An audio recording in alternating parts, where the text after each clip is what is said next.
Forward Sustainably is a podcast that captures sustainability insights from leaders across diverse industries and sectors. This podcast offers us one way to live out the Wisconsin idea, expanding the benefits of the University of Wisconsin system outside of our walls.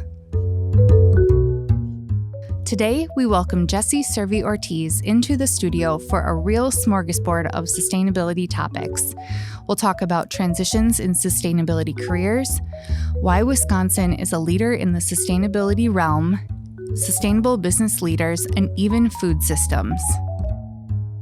With a diverse background in business, strategic planning, design, permaculture, and sustainable agriculture, Jessy earned her MBA in 2013 with a focus on sustainable business management. Set out to help businesses with sustainability, she started that path as a sustainability manager at Outpost Natural Foods in Milwaukee and is now the managing director of the Wisconsin Sustainable Business Council. Jessy is the chair of Wisconsin Women in Sustainability, a network of professional women working to advance social and environmental sustainability while fostering collaboration and inclusivity. She's also part of the UW Sustainable Management Advisory Board. I'm Amanda Getch, Program Manager for the Sustainable Management Degree Programs at the University of Wisconsin Extended Campus. Let's get to it.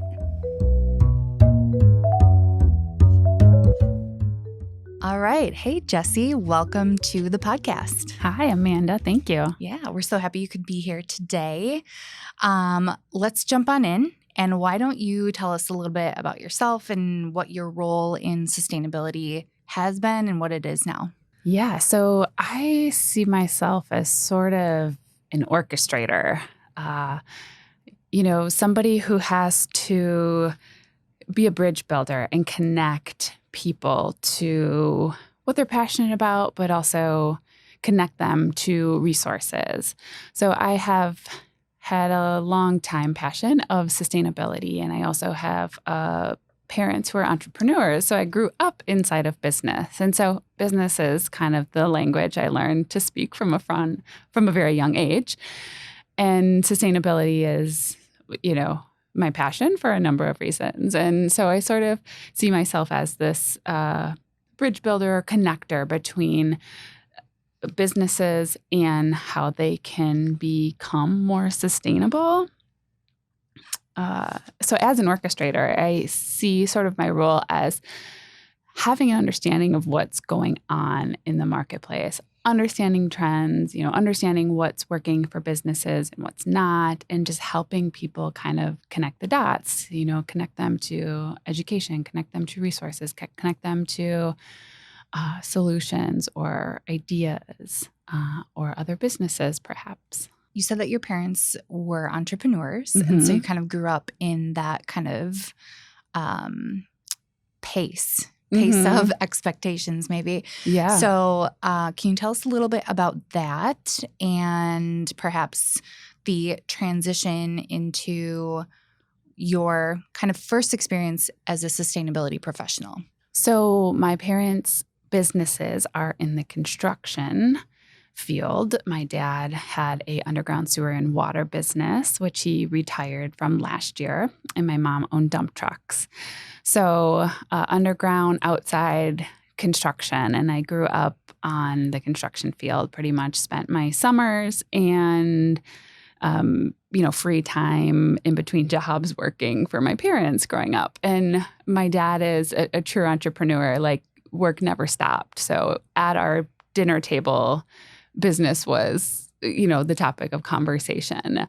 On vacation every day, he took a call, So I think that ingrained in me a certain type of work ethic and also a lifestyle, but also, equipped me with a lot of tools inside of business to understand, the myriad of roles inside of business that an entrepreneur has to play, from the HR department to operations to finance. I have a pretty broad understanding of all the puzzle pieces that make business function and make business work. So let's see, I actually have a design background and a design degree. I've always been very fascinated in sort of systems thinking and how to again, put puzzle pieces together.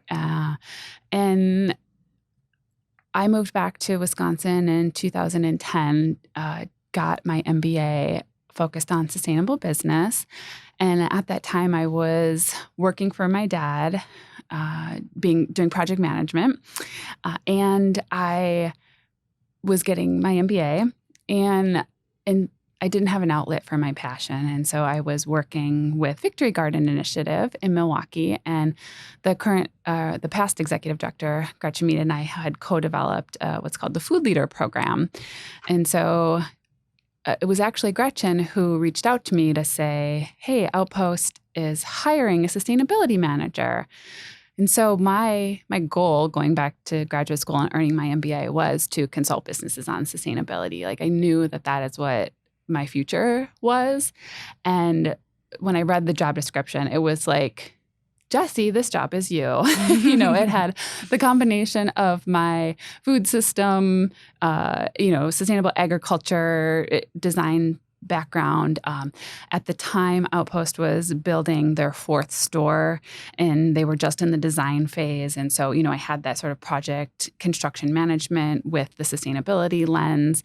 And I had the business and sustainability side. So it was a fortunate situation that I had, just the right blend of skills to land myself a sustainability manager position for Outpost Natural Foods. And that was in 2012. That is such a beautiful blend. Like you grew up knowing the jargon of business and probably inherently saw how sustainability fit in through the evolution of your career to HR, through operations. What else?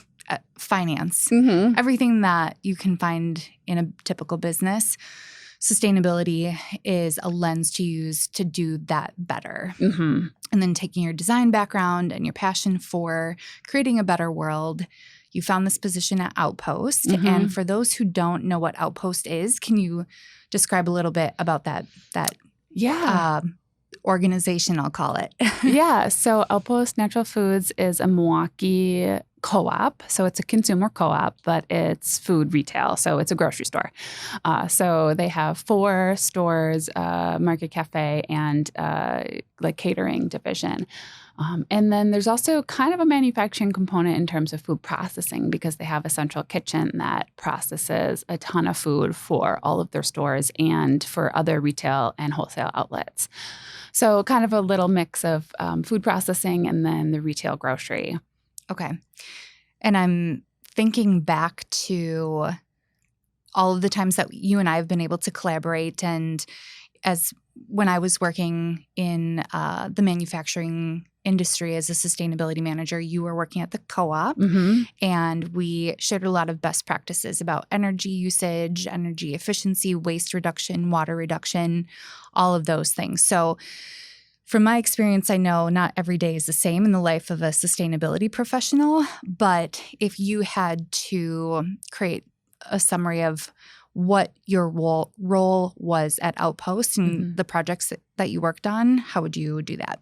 Yeah. So as you mentioned, a typical day is not a typical day. However, I would say that primarily, one of my main functions was to put, key performance indicators in place and then measure and monitor them. And so a lot of time I did spend, figuring out what are the best ways to track and measure data, and then tracking and measuring the data, and then in some cases analyzing it, right? And then I drafted a sustainability report every year. So, normalizing that information and putting it into a way that's easily translatable for others to read and for others to digest, in this case, the public or our owners as a co-op.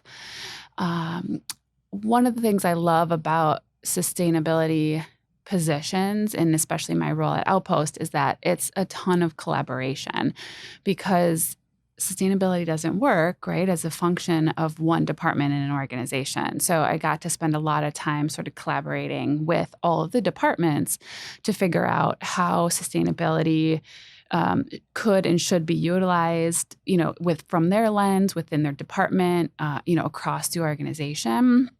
So again, everything from operations to HRs, how are we talking about our sustainability program to new recruits? How are we training our new employees? How are we training our current employees? All of that stuff was a part of what I did, sort of developing some training programs. And then, obviously the operational side was a huge component of it. Like, how do we manage our buildings? And, are they energy efficient? And how can they be more energy efficient? So a lot of those types of conversations that we had. I also managed green teams at all of our stores. And that was like a way to get employees to engage in the conversation and have some say in what we did as a co-op, and also have some say in the improvement. Since I didn't work in a store, they were sort of my boots on the ground people, getting feedback from customers, getting feedback from other employees, working the system to understand how we might be able to improve it. So I actually did a lot of like process improvement in that role as well.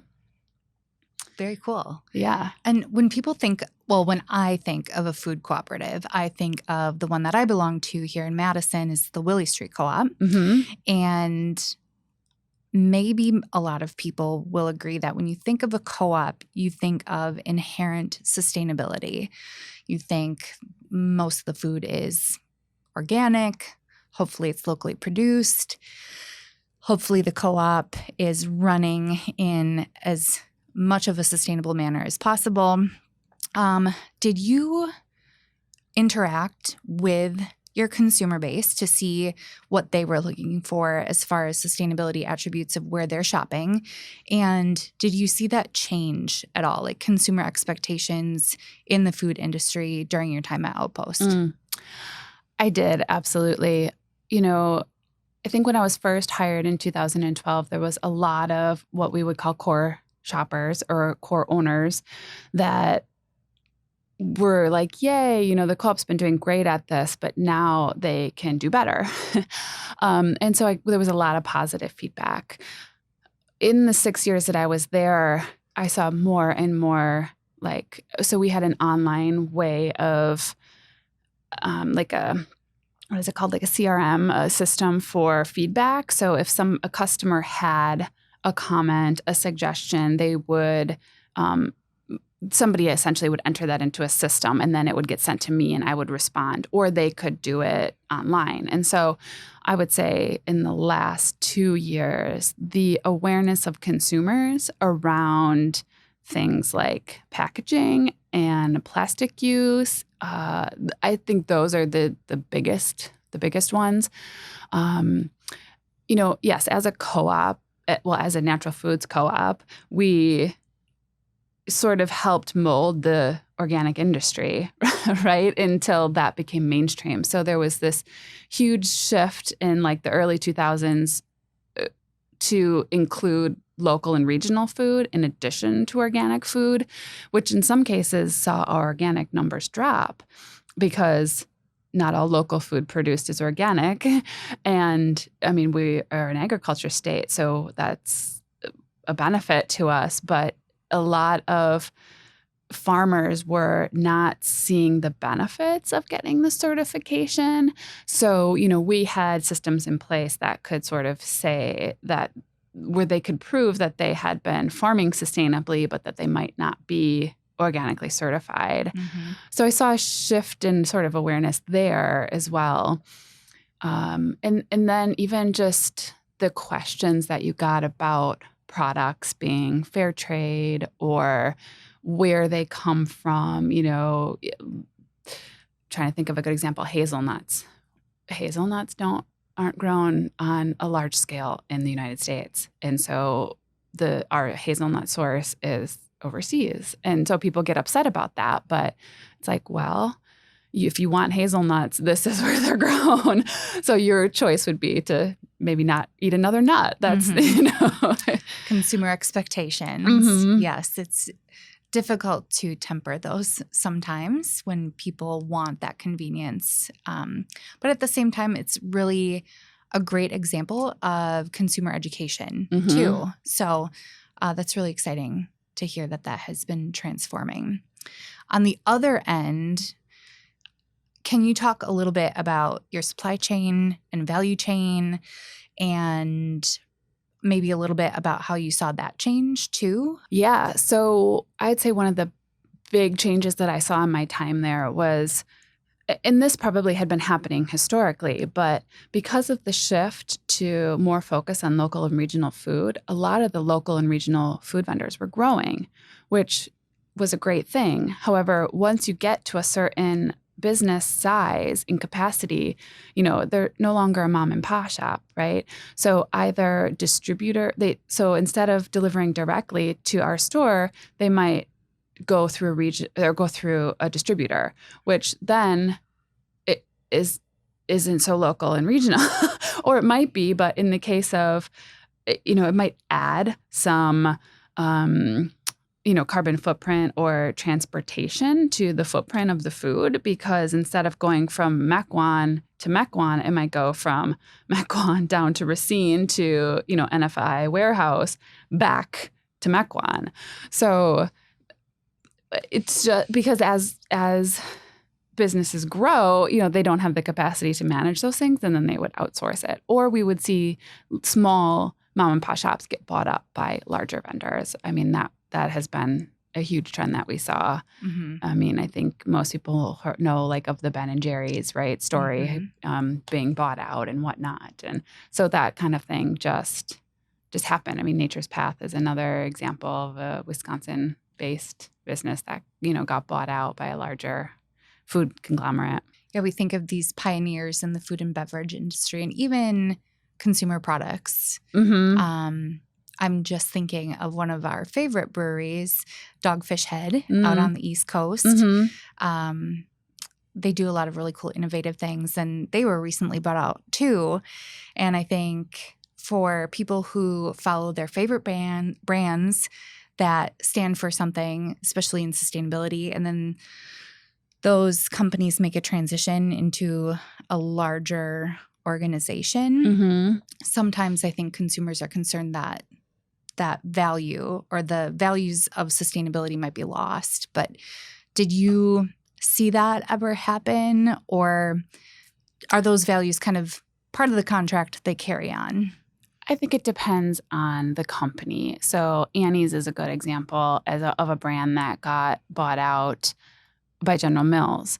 So, Annie's is I would say a home brand staple for the Natural Foods brand. Mm-hmm. I haven't seen much change. General Mills was really good about allowing their sustainability program to exist. So in some cases, it's actually benefiting the parent company by helping educate them on more sustainability. But of course, it works the other way as well. Mm-hmm. I can't think of an example off the top of my head, but I know that there are definitely stories of larger businesses kind of coming in and cleaning house and, riding the wave of sales and, mm-hmm. Not necessarily having the brand's heart at top of mind, so to speak. You spoke a little bit about how maybe local and regional food, organic food, is becoming more mainstream. Mm-hmm.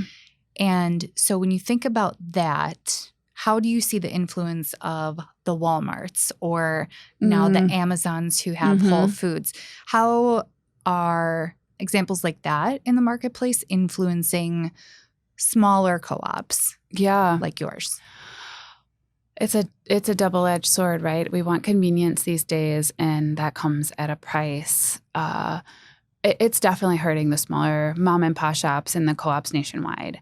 The Amazon effect, especially getting food delivered. The small co-ops, like I'm sure Willy Street is in a similar boat where, they just don't have the resources that a large company at that scale has to build the infrastructure in a timely way to, even do online ordering and or store pickup and or delivery, so there's all these systems that have to be put in place to build that. So, Outpost was using or is using click and collect Instacart. And so that, so they went to a third party to deliver, which totally works, but it's not a perfect system. Still working on building a system for pre-ordering or call-in ordering or ordering on a web device. All of that stuff takes a lot of resources that these smaller businesses and organizations just don't necessarily have millions of dollars to throw at to build an infrastructure. So they're ending up playing catch up. So I did also want to say, to speak to that, because you brought up Walmart, there's a benefit in a way that people want more regional, local, organic, healthy, clean food. But that also, the supply chain of that, if you think from the farmer's perspective, for example, we live in Wisconsin. We're really blessed with organizations like Organic Valley who, put in a ton of infrastructure to support the local and or organic farmer. But that pressure is on the land and the soil and the farmers is, it's ending up that a lot of big businesses are sort of having to buy those out, or there's just not enough product to meet the demand. So that's an issue right now, especially. Yeah, there's no clear good, bad here. Right. On the other hand, it is great to see that people who maybe have traditionally lived in food deserts are now gaining access to cleaner food. And I think over the last 10 years, I've seen a drop in prices also for organic food. So it's more financially accessible for people and it's more physically accessible to people. I think it also takes the stigma away from sustainable and organic kind of that more natural food route. And so it'll be interesting to see how it plays out long term. And hopefully there will be some support continuing to grow for those small and mid-sized farmers. Well, you bring up another point because the price is dropping, but the price always isn't a fair price, right? So companies like Pick and Save, who is owned by Kroger's, the biggest current trend is private label because they can sell private label at a lower cost. So, you can get organic Simply One. Is that Pick and Save's brand? I don't know. So that's the way that they're driving the cost down. But again, that is not something the small grocery stores can do, or those that have been sort of leading in the industry for a long time. The Kroger brand, Simple Truth. That's how. I think even Whole Foods has 365. They have their own brand too. So that's how these bigger conglomerates are driving the price down. But then, it's just squeezing margins, and do you see that? In the end, I don't know that the farmers are getting a fairer price, Right. Maybe that's the next thing that we see added to this long list of desires from consumers is maybe a fair trade label within the United States. I know when I buy my coffee, that's what I'm looking for, in addition to a few other things. Do you know of anything domestically that resembles a similar label? Oh, you know what I do, and I don't remember the name of it. There was one emerging, and I want to say it was called Just, or it was really looking at the farmers and labor practices on the farm and certifying those. But it also was a brand label, so you could certify a brand or you could certify a farm as maybe Fair Just, or there is one that's emerging, and I'm sorry, I don't remember the name of it right now. Maybe somebody can tweet us that answer if you know what it is. So kind of looking at the food industry overall, are there any emerging trends that you see sticking out? Are we going to see these large mergers continue and then maybe revert back to the small medium? Or what is your prediction for the future of sustainable agriculture? I just recently, I'm a parent, right? I just recently saw this article about somewhere in Europe, they're starting this trend towards the farm school. So instead of a daycare, it's a farm care. Very interesting. So I would love to see that trend because, I see how much my children love and need to be outside. And then if the younger generation could grow up with that skill set of cultivating the land and taking care of it, I think would be in a much better position in the future. So that's one thing I would like to grow. But the two big things I really see is packaging. Like packaging is a huge problem.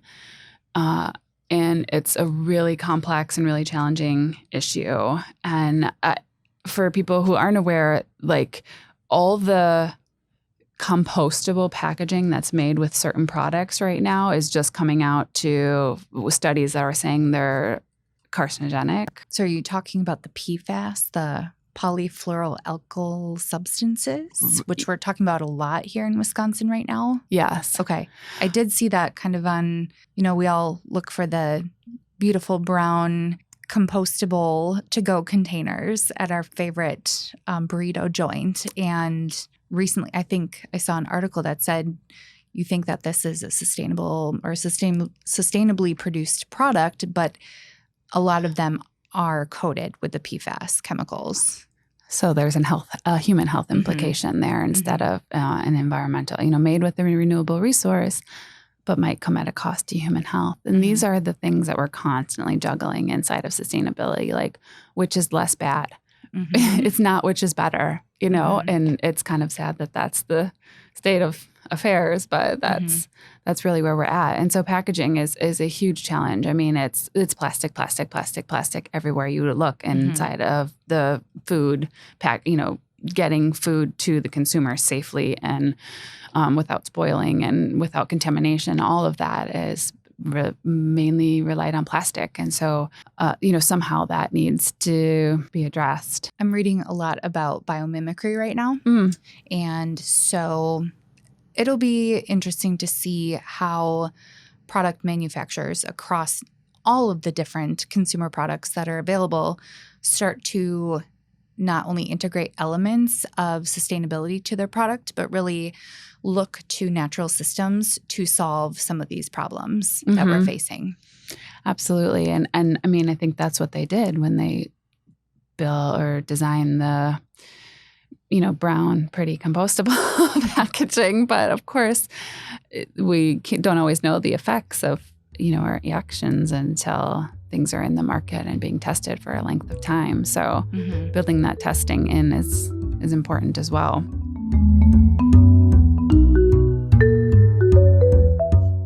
Forward Sustainably is created in partnership with the University of Wisconsin Extended Campus and the University of Wisconsin Sustainable Management Degree Programs. Find us online at sustain.wisconsin.edu. The Wisconsin Sustainable Business Council operated for a long time independently of any board or organization looking over it. So now the Wisconsin Manufacturers Extension Partnership oversees the Wisconsin Sustainable Business Council. And can you tell us a little bit about your role and responsibilities now, changing from a sustainability manager in the food industry and a co-op model into collaborating with 200 plus businesses from across different industries, different sectors, and what your role is? Yeah. So part of why I was really excited to make this transition personally is that I wanted to have a bigger impact, right? So Outpost is one co-op. It's one business in one city. And, granted, we had 500 employees. The idea of working on a larger scale was exciting to me because clearly, as somebody passionate about sustainability, there's so much that we have to do to help make a transition to a better future. So again, what is the most exciting to me is sort of playing that orchestrator role of, helping businesses. So meeting businesses where they're at. Doesn't matter if they have a brand new or no sustainability program or they have an advanced program. It's really helping businesses figure out how to weave sustainability into the fabric of their organization, how to integrate it in the minds of their decision makers so that they're thinking about sustainability on a day-to-day basis when they're making decisions. I was so fortunate to work for an organization that I never had to explain what sustainability was or why we should do it.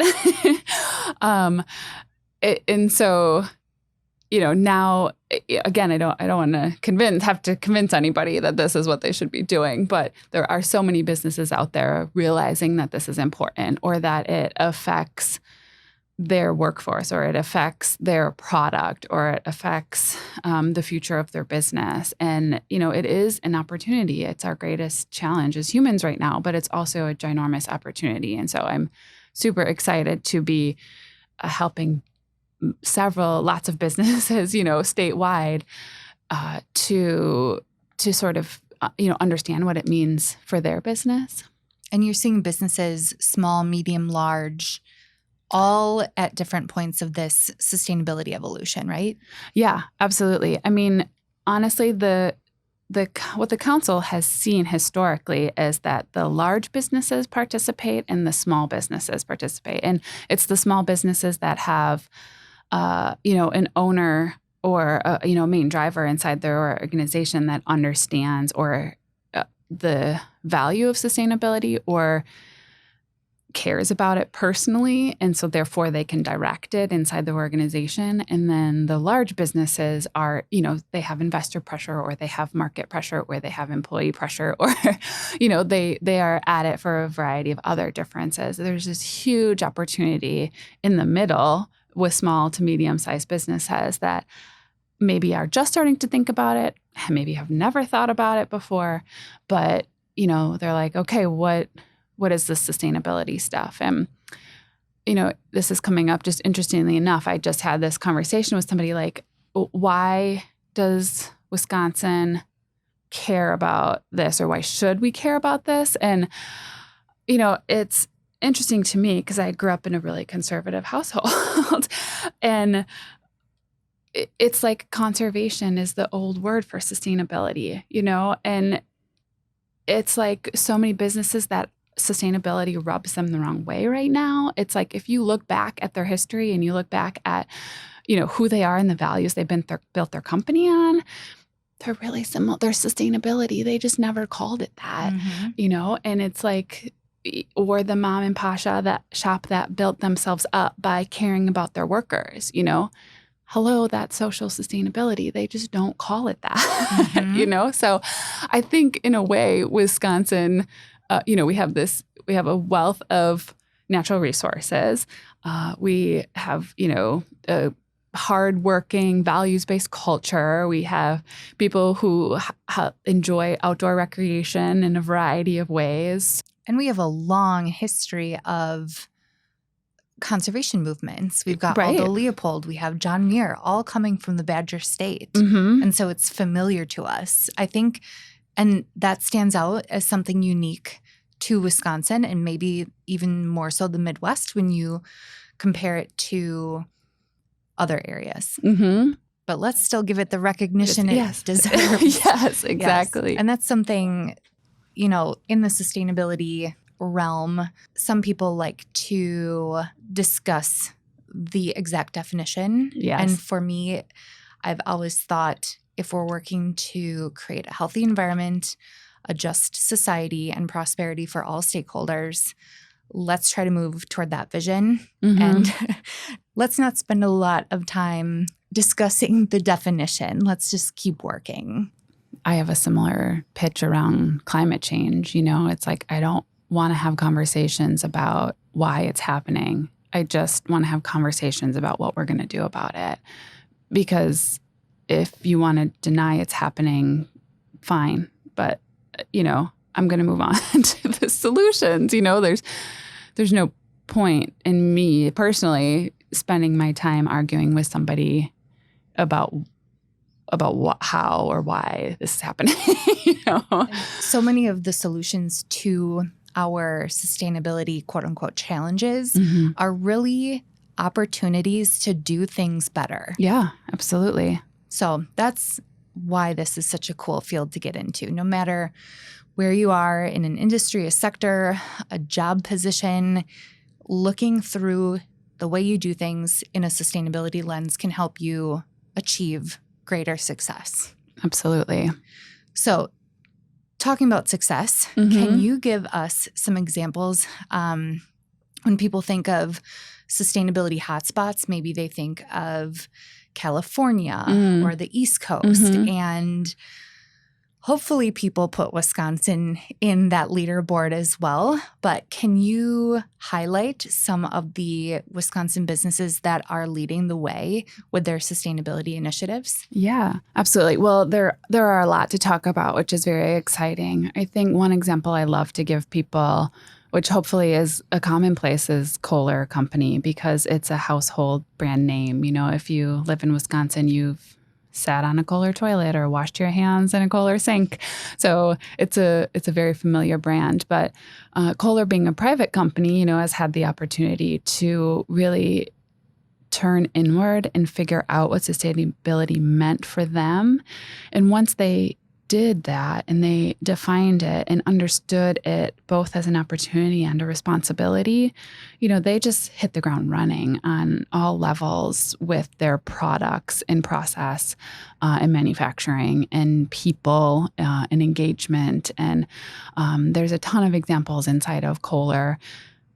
A good one is their Kohler Waste Lab. So at our conference coming up, we're actually going to have somebody talking specifically about how and why the Waste Lab was created. But essentially what they've done is take a waste product from the porcelain toilets and turn it into a whole nother product line. So think of toilets, the ceramic, not everything that goes into the kiln comes out. There's chips, there's cracks, all of that creates a waste stream.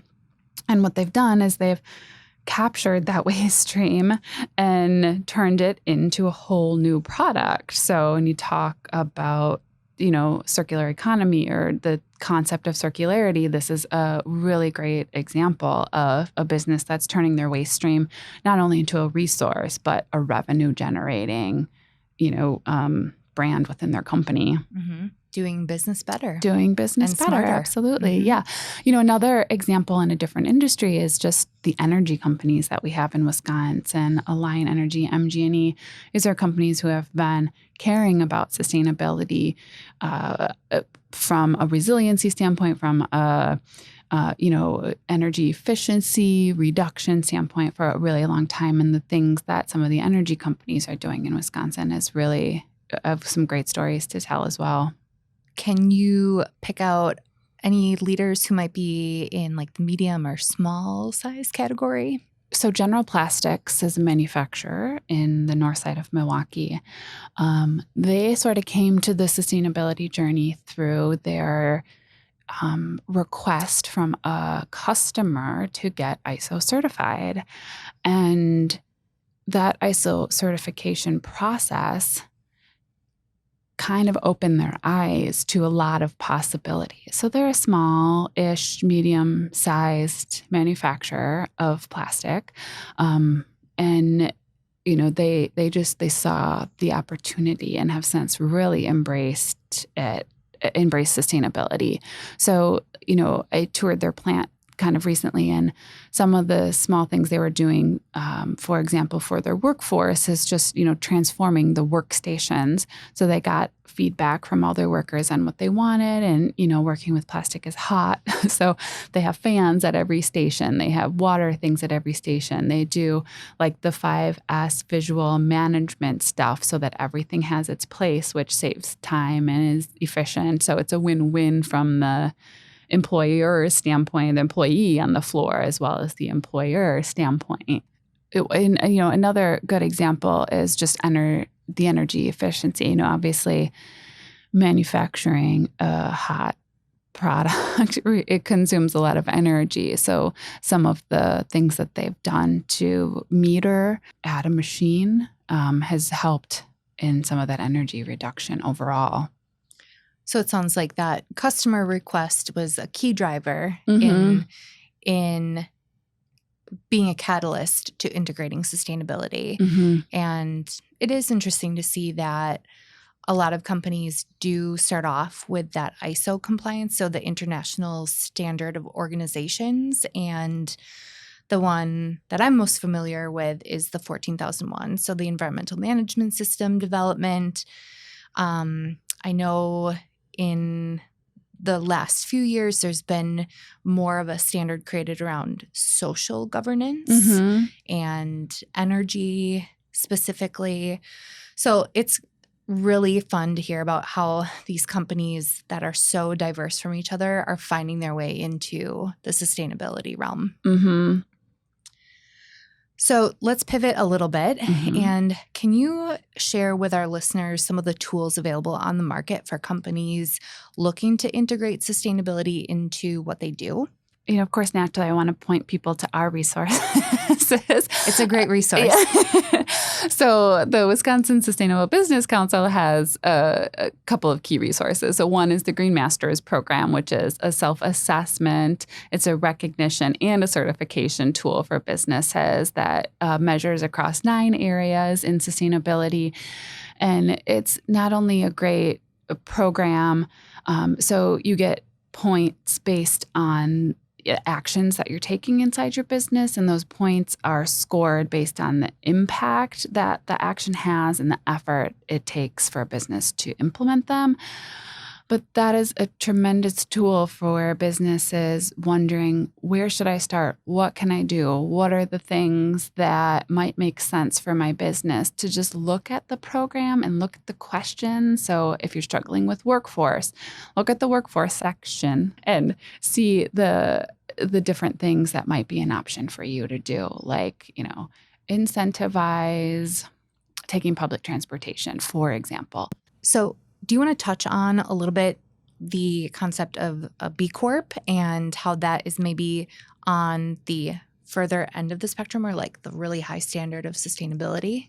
Yeah, absolutely. So B Corp is a really great global movement around business as a force of good. And it's really exciting what they're doing, looking deeper at the social and governance side of sustainability, in addition to the environmental. But so like what Green Masters program is really a good place for businesses to start. B Corp is the advanced version. It's a rigorous certification. So you really have to have your ducks in a row to go through B Corp certification.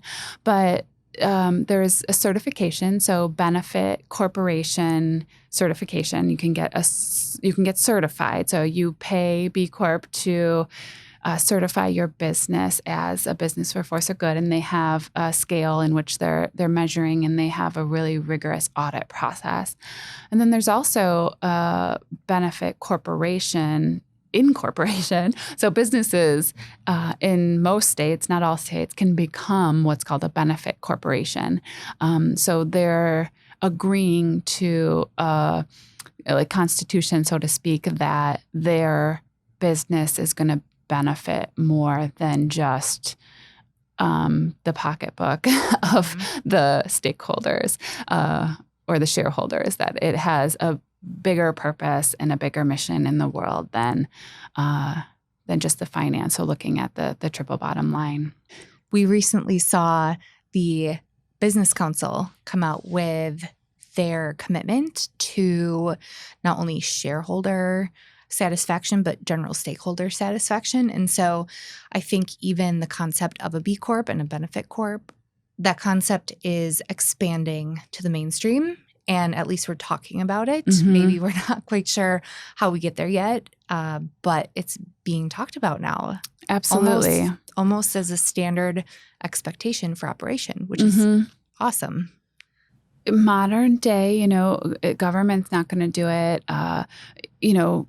There's been these big movements over time, right? And right now, I think we're in the business movement, and the business has the most influence and the most power, right, wrong, or indifferent. That is kind of the reality. And so there's also a responsibility in my eyes that comes through it. This is, why I chose the business route, because I saw businesses making a large impact, but also having a huge opportunity to do good and be good citizens, both to the people on the planet and the environment. Mm-hmm. So if we've got people listening today who are interested in doing what they do better and potentially either adding sustainability as a career skill or understanding, or making a full pivot into a sustainability position, do you have advice on where people could start, what career opportunities exist, and any trends that you're seeing in the employment of sustainability professionals? Yeah, I think sustainability is an emerging profession, but it's slow growing, and it depends on how the business is organizing it. So one trend I've seen is government and university and business all growing sustainability positions within their organization type.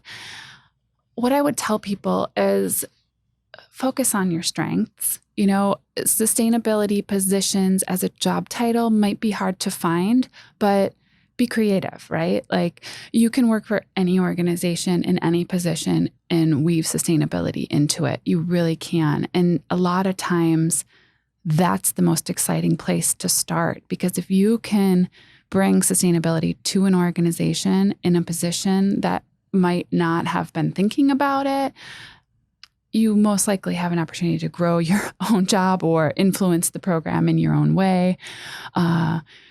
And there are a lot of ways to integrate sustainability. So there's the operational side, there's the HR side, when I worked at Outpost, I was a function of marketing and community relations. So I did a lot of outreach and engagement in the community and in our stores.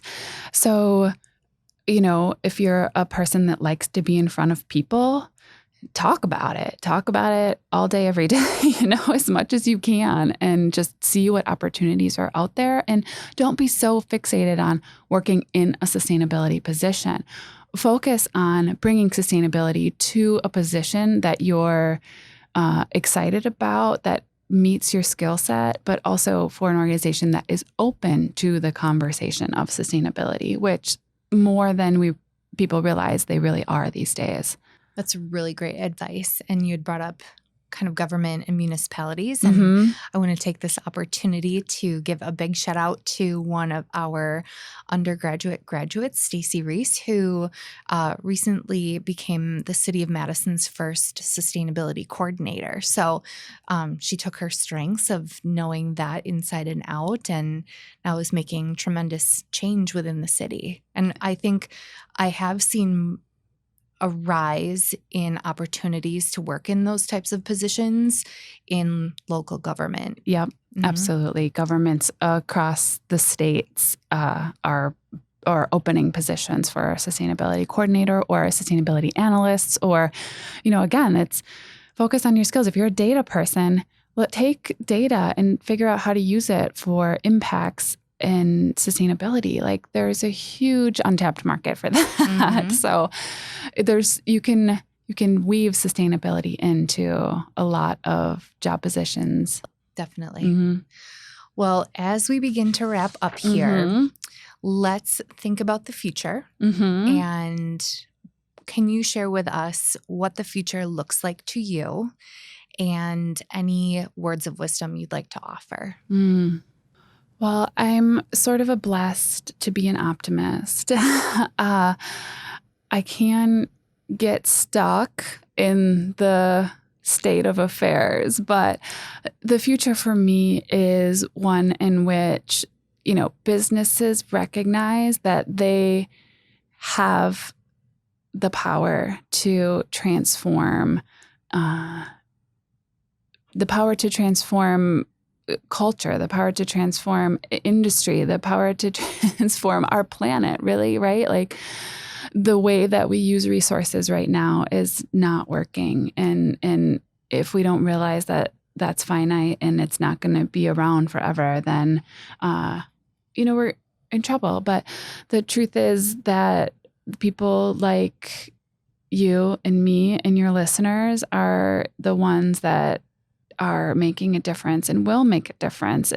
Every small action counts. Like, it doesn't matter if you're working with citizens or just talking about this in the grocery store with your friend, or, you're having a conversation with your parents, or, you have a position like mine that gets to help businesses on sustainability.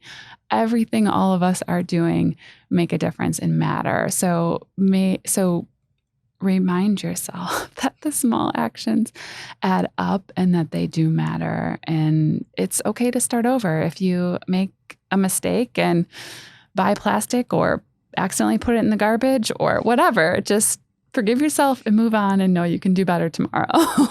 I love that. And I think that is a great place to wrap up today's interview. Yeah. With everybody out there knowing that they have the power to make change in the world. So, yes. Thank you so much for being with us today. Thank you for having me. Thanks for joining us today on the Forward Sustainably podcast. Today's episode is supported by our campus partners in the University of Wisconsin system, including Parkside, Oshkosh, Green Bay, Superior, River Falls, and Stout. If you found today's topic interesting, feel free to rate and subscribe wherever you find your favorite podcasts.